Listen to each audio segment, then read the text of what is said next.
Shalom kids, good morning. Nah, hari ini anak-anak kita akan membahas mengenai kisi-kisi untuk PTS. Nah, Miss Lia jelaskan dulu, Miss PTS itu apa? PTS itu adalah penilaian tengah semester yang kurang lebih sama seperti ulangan harian. Tapi PTS ini jumlah soalnya lebih banyak. Biasanya kalau UH itu 10 sampai 15. Tapi kalau PTS karena ini dari rumah, jadi jumlah soalnya hanya 20 soal. 20 soal ini terdiri dari 10 pilihan ganda ABC yang biasa kalian silang atau titiki. Lalu 5 soal isian dan 5 soal esai. Esai itu jawabannya lebih panjang dari isian. Nah, hari ini dan selama 1 minggu ini guru-guru akan mempersiapkan kalian untuk PTS. Terkhusus ya nak, hari ini kenapa Miss Yaf pakai video? Karena kalian PJOK dan Mandarin sudah Zoom. Jadi supaya tidak terlalu berat, tematiknya Miss Lia ambil videonya. Tapi besok hari Selasa dan hari Rabu kita akan voice call atau tatap muka. Nanti Miss Lia info ya menggunakan Zoom atau video call, oke? Nah, hari ini kalian boleh sambil mendengarkan dulu, nanti catatnya boleh. Nanti Miss Lia share ke Mama kalau terlalu cepat. Oke, nanti selesai Miss Lia sudah selesai video ini, kalian tulis kisi-kisinya di buku tematik PS ya. Tulis judulnya Kisi-kisi PTS. Oke. Nah, karena buku kita yang baru selesai dan sudah ulangan harian hanya tematik 1A, jadi kita hanya PTS untuk tematik 1A saja. Biasanya kalau PTS itu kan 2 buku. Tapi karena memang materinya belum selesai, jadi tidak apa-apa kita hanya PTS 1A saja ya nak. Oke, sekarang kisi-kisinya didengarkan baik-baik ya, mencatatnya nanti sesudah video Miss Lia berakhir. Yang pertama, kalian nanti pelajari mengenai aturan di rumah. Aturan di rumah sudah Miss Lia bahas berulang-ulang kali ya nak, bahwa satu, kalau mau keluar rumah harus pamit kepada orang tua supaya orang tua tidak khawatir. Terus apalagi ketika ayah pulang harus memberikan salam ya, menyambut ayah atau ibu atau siapapun yang baru pulang bekerja dengan mengucapkan salam. Itu aturan di rumah yang baik. Lalu yang berikutnya, kalian juga belajar mengenai hidup rukun ya. Hidup rukun itu apa sih nak? Sudah keluar di ulangan harian. Hidup rukun artinya hidup damai. Bukan hidup bertengkar ya, bukan hidup punya musuh, bukan hidup cari-cari musuh, bukan. Tapi hidup rukun adalah hidup damai. Yang ketiga, nah mengenai baju adat. Ini kemarin ketika ulangan masih ada loh yang salah baju adatnya. Padahal Miss Lia sudah kasih yang sangat easy, yang sangat mudah. Jadi kalau misalnya setiap baju daerah itu punya ciri khas masing-masing. Nah, nanti kalian baca lagi di buku ya sayang. Miss Lia udah pernah kasih tahu. Misalnya kalau yang baju adatnya ada topinya seperti rumah adat itu dari mana? Dari Sumatera Barat. Kalau orangnya menggunakan bunga di telinga atau baju warna putih itu dari mana? Dari Bali. Nah, hal-hal yang seperti itu kalian pelajari di buku.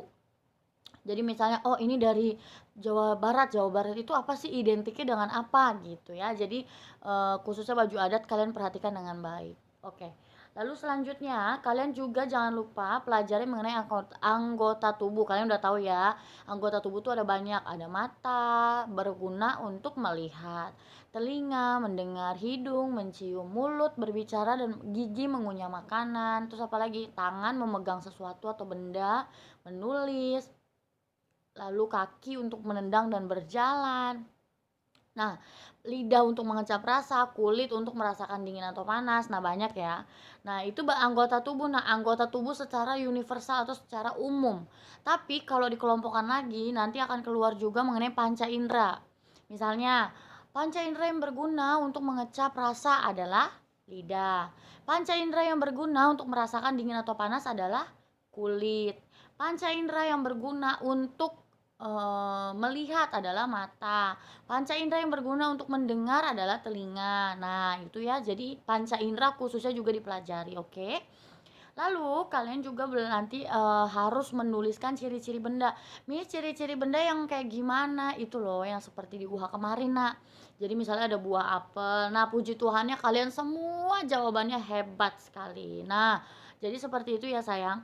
Nanti Miss Lia bukan kasih gambar buah, tapi nanti ada gambar yang lain yang harus kalian tuliskan ciri-cirinya ya. Tuliskan dengan baik.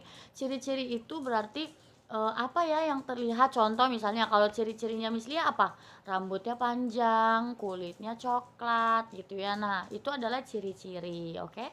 Lalu berikutnya alat-alat kebersihan. Ingat ya, alat-alat kebersihan untuk badan itu seperti apa? Shampoo, sabun, odol dan sikat gigi, pasta gigi dan sikat gigi, apalagi ya itu kurang lebih ya. Nah, jadi alat-alat kebersihan seperti itu. Ada handuk juga, ya kan? Nah, itu alat-alat kebersihan. Lalu sikap membaca yang baik. Oke, siapa yang tahu sikap membaca yang baik itu seperti apa?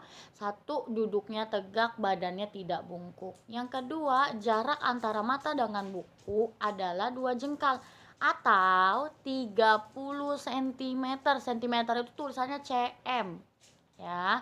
Lalu apalagi, membaca di tempat yang terang, tidak boleh gelap karena kalau gelap bisa merusak mata. Oke, lalu jangan lupa juga pelajari mengenai cara merawat tubuh. Oke, cara merawat tubuh, ingat ya sayang, kemarin di ulangan harian masih ada yang kurang tepat. Cara merawat tubuh artinya menjaga kebersihan tubuh. Tapi kalau cara menjaga kesehatan tubuh baru kemarin soal di UHA itu kan cara merawat tubuh ya sayang. Yang kita sudah bahas di buku tematik 1A adalah apa? Cara merawat tubuhnya seperti apa? Mandi, cuci tangan, sikat gigi, shampooan, membersihkan telinga, menggunting kuku. Nah, itu termasuk ke dalam cara merawat tubuh dan menyisir rambut. Tapi ada juga yang jawab makan, olahraga. Nah, itu kurang tepat. Kenapa? Karena makan dan olahraga ini adalah cara menjaga kesehatan tubuh. Dan ini baru Miss Lia bahas di tematik 1B ya.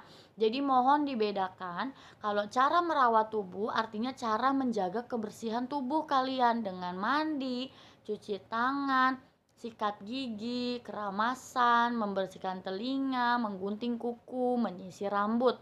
Tapi kalau menjaga kesehatan tubuh itu baru ada di tematik 1B ya sayang. Oke, selanjutnya kalian juga pelajari cara melengkapi bilangan. Melengkapi bilangan seperti apa Miss Lia? Kalau ada kolom yang ada 2 kolom ya. Yang satu kosong dan yang satu ada angka 5. Berarti kalau pertanyaannya sebelum angka 5 adalah angka, berarti mundur sayang. Berapa? 4. Tapi kalau ada 2 kolom, yang satu sudah terisi angka 3, lalu yang satunya lagi kosong. Berarti sesudah angka 3 adalah angka 4. Nah, Miss bagaimana dengan bilangan yang ada di tengah? Bilangan yang ada di tengah sayang, contoh ya, ada angka 4. Lalu di sebelah paling ujung ada angka 6. Di tengah-tengahnya kosong. Berarti kalian hitungnya seperti ini. Setelah 4 berapa ya? Setelah 4 berarti 5. Berarti di tengah-tengahnya adalah angka 5 gitu ya. Oke. Lalu kalian juga nanti akan diminta untuk mengurutkan bilangan. Mengurutkan bilangan seperti apa Miss Lia? Nanti akan ada beberapa bilangan yang sudah diacak. Misalnya ada angka 3, angka 7, angka 8, angka 9, angka 10 gitu ya. Nah, urutan itu kan tidak sesuai dengan kaidah yang benar ya, tidak sesuai gitu. Nanti ada perintah soalnya, mengurutkan dari yang paling kecil, angka yang paling kecil ke angka yang paling besar. Atau ada juga yang mengurutkan dari angka yang paling besar ke angka yang paling kecil ya. Jadi kalian ikuti petunjuk soalnya ya. Lalu berikutnya panca indera tadi sudah Miss Lia bahas ya, jangan lupa panca inderanya dihafalkan. Nah, lalu untuk SBK kalian pelajari 4 lagu sayang. Yang pertama, pencipta lagu Bangun Tidur. Yang bangun tidurku terus mandi, tidak lupa menggosok gigi. Habis mandi ku tolong ibu